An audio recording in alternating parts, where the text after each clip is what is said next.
السلام علیکم ورحمۃ اللہ وبرکاتہ۔ امید ہے آپ حضرات بخیر ہوں گے۔ ناظرین اکرام، میں آپ کا میزبان رہبر بستی ایک نئے پوڈ کاسٹ کے ساتھ آپ کی خدمت میں حاضر ہوں۔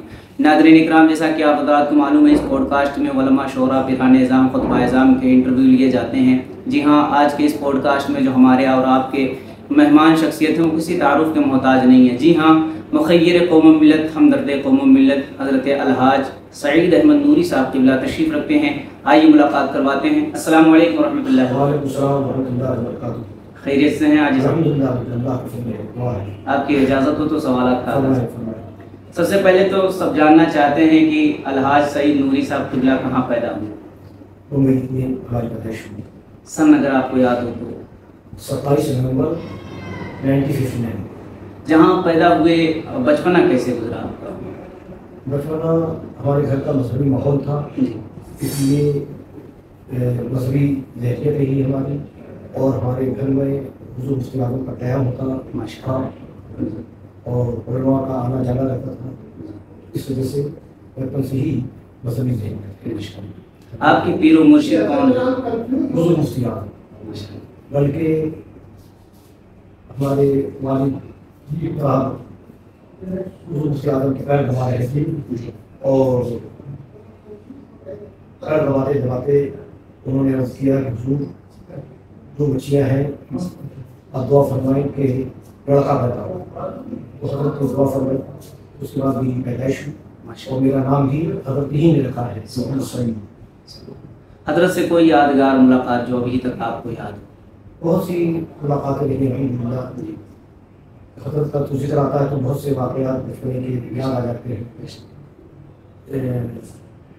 حضرت سننے کے لیے جانا تھا حضرت کو، تو فرمایا کہ ڈھیلا کی ضرورت ہے، تو میرے والد نے بتایا، حضرت بات ہی کر رہے تھے کہاں مجھے ڈھیلا، تو میں فوراً بھاگا، اور پہلے مساجد میں ڈھیلے رکھے رہتے تھے، اس لیے میں گیا اور پورا 2-4 بلکہ 5-7 ڈھیلے اپنے ہاتھ میں لیے، اور دونوں تک میں آیا۔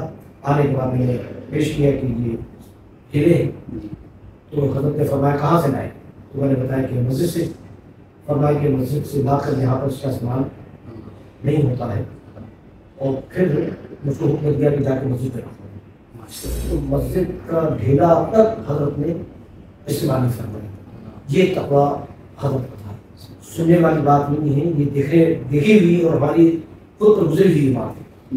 اسی طریقے سے حضرت حج کے لیے جب تشریف لے جا رہے تھے تو 6 گھوڑے کی بگھی تھی، حضرت کو بیریکیئر پہنچانے کے لیے جہاز میں، تو بہت کثیر مجمع تھا، اور جہاں پر بگھی کے پیچھے پائیدان ہوتا ہے، چھتری لے کر وہاں پر ایک ملازم آدمی کھڑا ہوتا ہے، تو اس کے بجائے میں وہاں پر کھڑا تھا اور میں نعرے لگا رہا تھا۔ اور اس کے بعد جب بیریکیئر پہنچ گئے تو میں اترنے کے بعد حضرت کے دستبوسی کیا، حضرت کو تندرستی میں نے کیا، تو حضرت نے ایسے میرے دونوں ماتھے کی طریقے سے ہاتھ پکڑا حضرت نے، اور میری پیشانی پہ حضرت نے غصہ کیا۔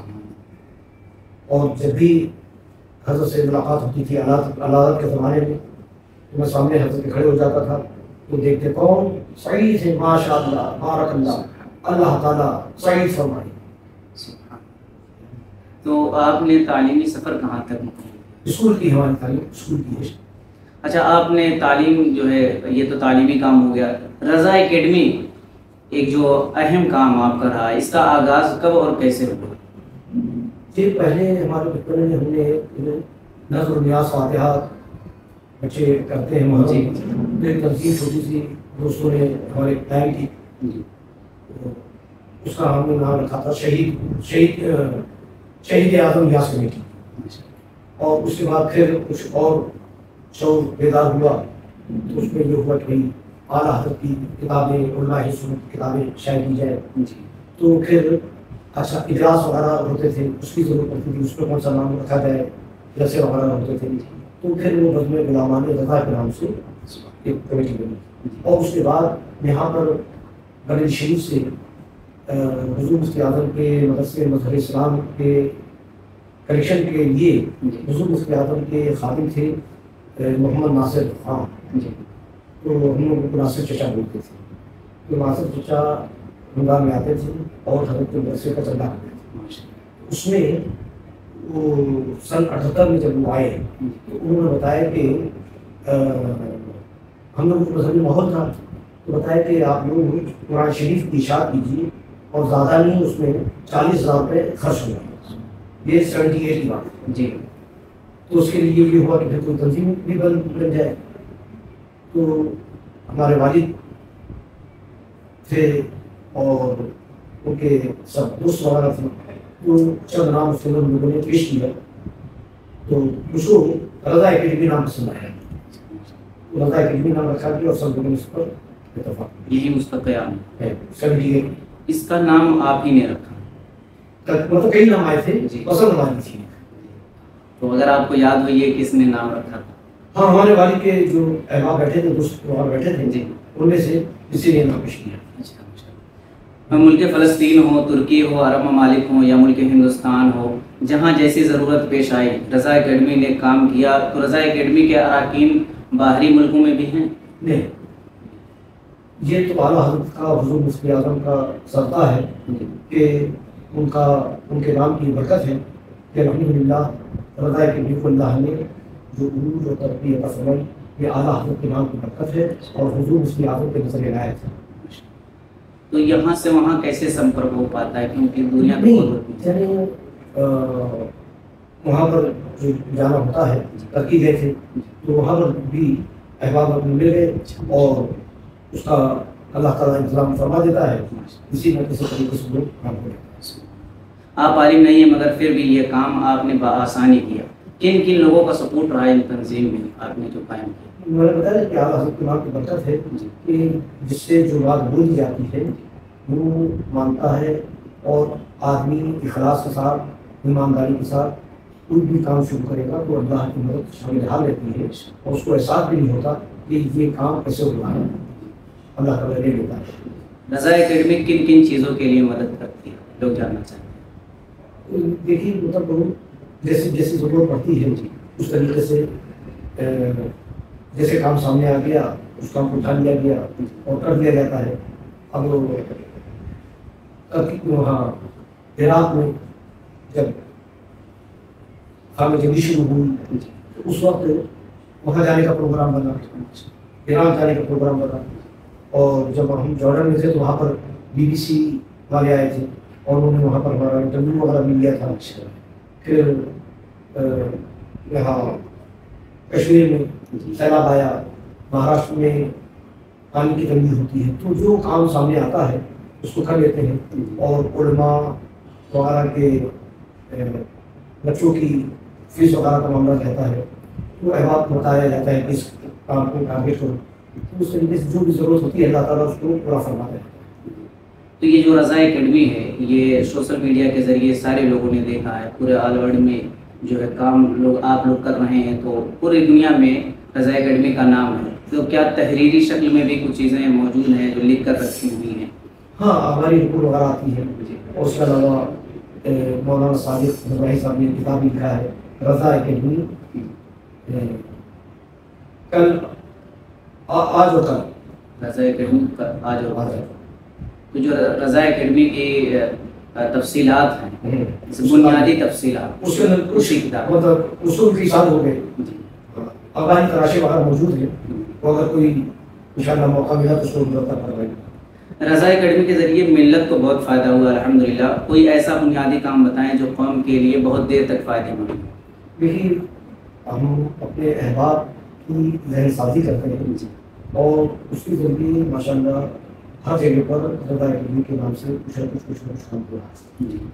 اب ہماری برانچ ہے مالیگاؤں، وہ تقریباً 25 سے زیادہ مساجد ہیں ان لوگوں نے تعمیر کی.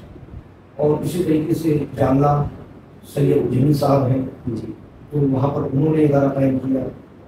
حاجی محمد توفیق صاحب ہیں، انہوں نے ادارہ قائم کیا.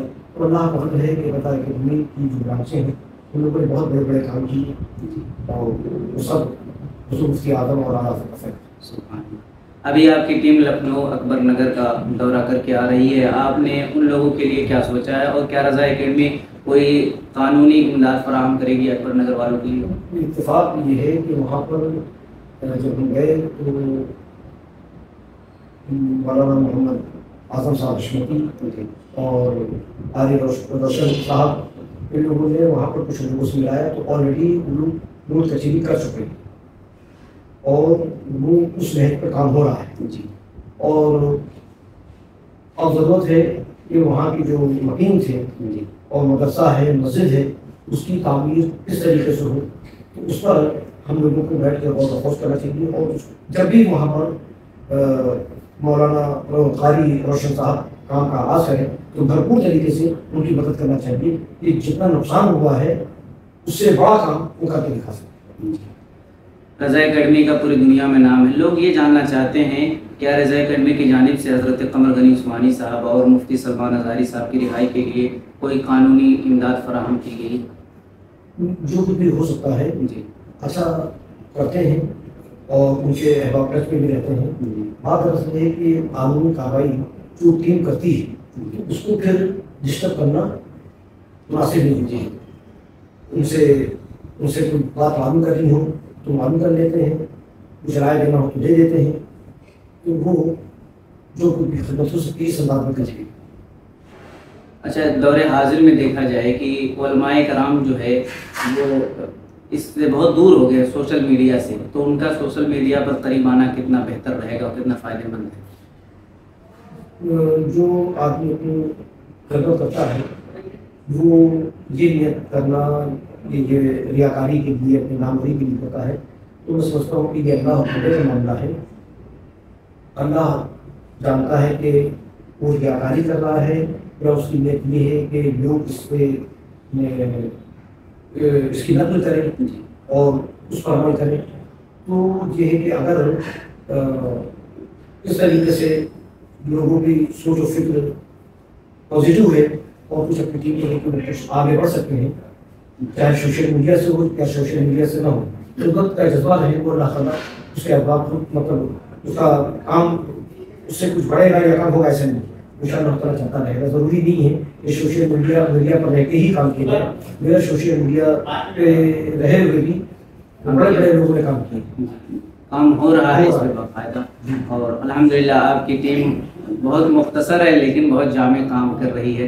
تو یہ ہم نے ایک پروگرام چالو کیا ہے جس میں علماء شعراء پیران نظام خطبہ اعظام کے انٹرویو لیے جاتے ہیں، اور ہم یہ کوشش کرتے ہیں جو کتابیں شائع ہوتی تھی پہلے، اب لوگ کیونکہ ویڈیو کے ذریعے سارے معلومات لینا چاہتے ہیں، تو ہم چاہتے ہیں کہ اس ویڈیو کے ذریعے لوگوں تک پیغام پہنچے کہ علماء شعراء پیران نظام کے حالات زندگی پر بات ہو، کہاں پیدا ہوئے، کہاں انہوں نے تعلیم حاصل کی۔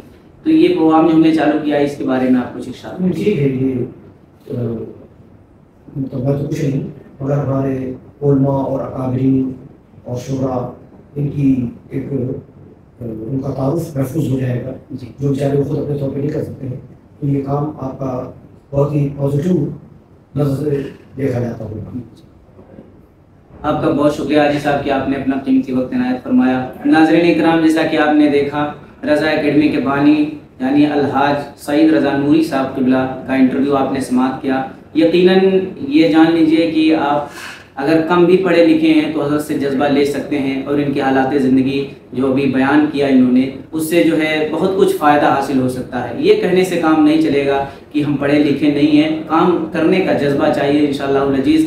جس طریقے سے الحاج سعید نوری صاحب قبلہ کا پوری دنیا میں نام ہو رہا ہے رضا اکیڈمی کے ذریعے، اسی طرح آپ بھی انقلاب پیدا کر سکتے ہیں۔ پھر ملتے ہیں کسی اگلے پوڈ کاسٹ کے ساتھ، تب تک کے لیے ہمیں اجازت دیجیے۔ السلام علیکم ورحمۃ اللہ۔